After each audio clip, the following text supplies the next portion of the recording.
Ano yun? Nung nag-retire ka ba, naramdaman mo yun? Or were you most relaxed during that time? To be honest, hindi naman sa pagmamayabang. Paano bang tawag doon? Nakaka-work talaga ako yung under extreme pressure. So, sa mga parang dangerous situations na napuntahan ko naman, ang ano ko naman, delayed reaction. Parang halimbawa, 2001, pinagbabato kami, tinamaan ako. Tapos after 1 week, siglilinis ang coach, ayun, muntik na pala ako mamatay doon. No? Tapos naiyak ako. After 1 week, delayed reaction. Burnout, hindi ako, pero hindi ako nabuburnout. Hindi ako nabuburnout. Hindi rin ako nagpapanik under pressure. Ang habit ko pa, masama nga yung habit ko, parang halimbawa, i-air ako. Gusto ng director, gusto niya mag-mic test, mag-mic audio check ako ng 10 minutes before airing. Nakikiusap ako na pwede bang kahit 30 seconds before, tapos airin na ako diretso. Kasi pagka gano'n, yung ang dami kong ginawa, lalo ako nadidistract. So siguro yung focus na medyo weird yung focus ko, paano ako nag-focus sa isang may pagka-crammer din ako a lot of times. Kasi mas gumagana eh. Siguro ganun pag writers talaga. Parang mamaya na yan, kaya naman natin yan. Lead lang kailangan ko dyan. Wala lumalabas diba? So diba ganun? Oo. So, yun yung pinag-aawayan namin parati ni Marnie. Kasi siya, simula kailangan planchado. Ako, mo na yan, kaya natin yan. Di-deliver ko sa iyo yan. Yun ako, hindi burnout siguro. Hindi ako na burn. Sir Jiggy, paano yung naging adjustment nung nag-retire ka? Kasi di ba, active ng lifestyle mo. Sarap. Nung bakasyon ba, biglang wala agad? Oo, kasi cold turkey. Ang sarap, di ba? Parang, although, yung malaking burden yun na wala ba? yung kasing, well, hindi naman siya burden, no? Kasi para na-enjoy ko talaga siya. Pero, ang dami mong energy na gawin yung mga bagay na hindi mo nagagawa. Lalo na yung parang, yan na, nasa bahay ka, mag-alaga kang pamilya, maglinis ka ng bahay, paligo ka ng aso. Yung mga ganun. Na hindi mo nagagawa dati. Bagay na hindi mo magagawa talaga. Pero wala ka, sir, moment na yung mapapatigil ka kasi biglang may work ka. Parang sayang.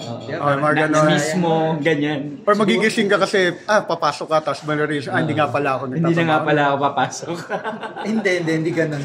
And never ko sinabi sa sarili ko na, kung siguro nagstay ako, ano na kaya ako ngayon? Wala talaga ako regrets. Kasi nung nandun ako, every day of the week talaga, monitor talaga ako sa radyo. 100% yun. Kailangan pag nakuha to, hindi man iutos sa akin ng editor ko, kailangan makuha. Parang ako yung may-ari ng network. Parang kailangan di ako maskupan. Ganon ako. Yung attitude ko. Na minsan kinakainisan na din ako dahil kulit mo ganon. Pero sir, hindi ka ba tinigil mo ba manood ng TV, makinig ng radyo? Or pag nakanood ka ng news? Kasi nag-iba na rin yung landscape dahil on demand na siya So, hindi na siya pwede kong panoorin na siya mamaya, di ba? Pabalikan ko na lang or ano bang chismis ngayon, di ba? Makikichismis na lang ako. So, from time to time, sisilipin ko yung CNN, international, ganyan, anong balita, global. But, kumbaga, pag nakita mo na kasi yung lead niya, alam mo na yung Most likely ganito angulo na ginawa niya. So, on my part, hindi ko talaga siya parang inisip na sayang naman. Parang wala talaga. Because ang nakita ko talaga dyan, yung realization.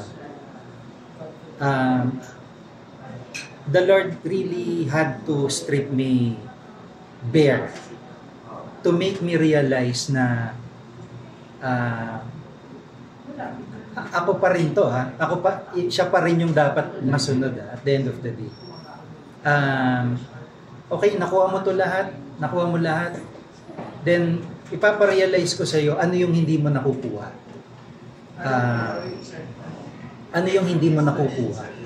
And ang hindi ko na lang nakukuha at nahanap ay siya. Ang kaibahan ngayon is I'm entering a new home, nakasama siya. Yun ang kaibahan. Kasi dati ako lang ang nag-ooperate eh. Parang, sige, yun nga, decide ka, I'll decide on my own. So, tama rin yun eh. Parang, and in a way, parang, di ba, parang, usually, makikita natin pag matanda na, doon ka lang lumalapit kay Lord. Pag may sakit ka na, doon ka lang lumalapit kay Lord, dumidikit. Pero ito, it's a blessing na habang bata pa tayo, nakakapag-communicate tayo sa Kanya. And between really power and money and yung communication ko kay Lord, yung pamimiliin, doon ako sa... Kasi lahat naman yun, bibigay niya sa iyo eh. Pero kailangan nasa tamang direction yung ano mo eh. Ako yun yung realization ko, yung the past years na wala ako sa news, it was really a blessing.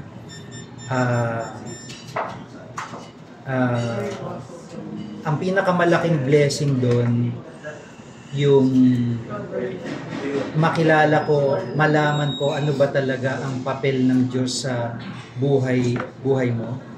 Because dati naman nagsisimba ako, 2006 pa ako devotee ng Black Nazarene. Pero hindi ko naintindihan itong mga bagay na to eh. Hindi naman ako nagbabasa ng Bible. Kailan yun, Sir Jiggy? Kailan mo natagpuan yung empowered faith mo at saka spirituality? Siguro mga 20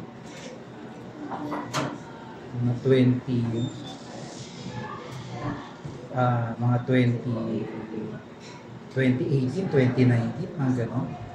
Yung wala ka na talaga masyadong ginagawa. Yung parang kailangan siya eh. Kailangan ko siyang pagdaanan para